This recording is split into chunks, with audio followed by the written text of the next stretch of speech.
রোজা না রাখার তোপের মুখে মোহাম্মদ শামি। শুরু হয়েছে মুসলমানদের পবিত্র মাস মাহে রমজান। বিশ্বজুড়ে সিয়াম সাধনা রয়েছে ধর্মপ্রাণ মুসলিমরা। একদিকে রোজা না রেখে তোপের মুখে পড়লেন ভারতীয় পেসার মোহাম্মদ শামি। নেট দুনিয়ায় রীতিমতো তাকে আক্রমণ করেছেন ভক্ত অনুরাগীরা।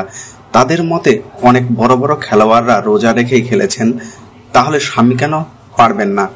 বিতর্কের সূত্র গত মঙ্গলবার। ওই দিন দুবাইয়ে চ্যাম্পিয়ন্স ট্রফির সেমিফাইনালের অস্ট্রেলিয়ার মুখোমুখি হয়েছিল ভারত। দীর্ঘদিন পর দলে ফেরা শামি এদিন বল হাতে সফল ছিলেন। অস্ট্রেলিয়ার 3 উইকেট তুলে নেন শামি। ম্যাচ চলাকালীন দেখা যায় বাউন্ডারি লাইনের ধারে দাঁড়িয়ে এনার্জি ড্রিঙ্ক পান করছেন শামি। সেই ছবি মুহূর্তে ভাইরাল হয়ে যায় নেট দুনিয়ায়। রমজান মাস শুরু হয়ে গেলেও সেমিফাইনালের দিন রোজা রাখেনি শামি। তারপর থেকে তারকা পেসারের ধর্মীয় পরিচয় উল্লেখ করে শুরু হয়েছে সমালোচনা। দক্ষিণ আফ্রিকার ক্রিকেটার হাশিম আমলার উদাহরণ টেনে একজন তোপ দেখেছেন শামিকে। তার কথায়, হাশিম আমলার উদাহরণ দেখুন, রমজানে রোজা রেখেই দুরন্ত ইনিংস খেলেছেন। বিশ্বাস পালনের শিক্ষা নেওয়া উচিত স্বামীর। আরেকজন তো স্বামীর ধর্মপালন নিয়ে প্রশ্ন তুলেছেন। তার প্রশ্ন, স্বামী আপনি কেমন মুসলমান, রোজা রাখেননি অন্তত? রমজানকে তো সম্মান করুন।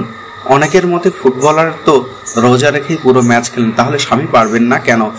গত 2 মার্চ থেকে বাংলাদেশে, ভারত সহ বিশ্বের অনেক দেশে রোজারে শুরু হয়েছে। মুসলিম হিসেবে রোজা রাখেন স্বামী নিজেও, কিন্তু ভারতের ম্যাচের যেদিন থাকে সেদিন রোজা রাখেন না। দেশের হয়ে খেলাকে গুরুত্ব দেন, কিন্তু এবার রোজা না রাখার কারণে তাকে নেট দুনিয়ায় তোপের মুখে পড়তে হলো। অবশ্য তার পক্ষেও অনেককেই বলতে শোনা গেল।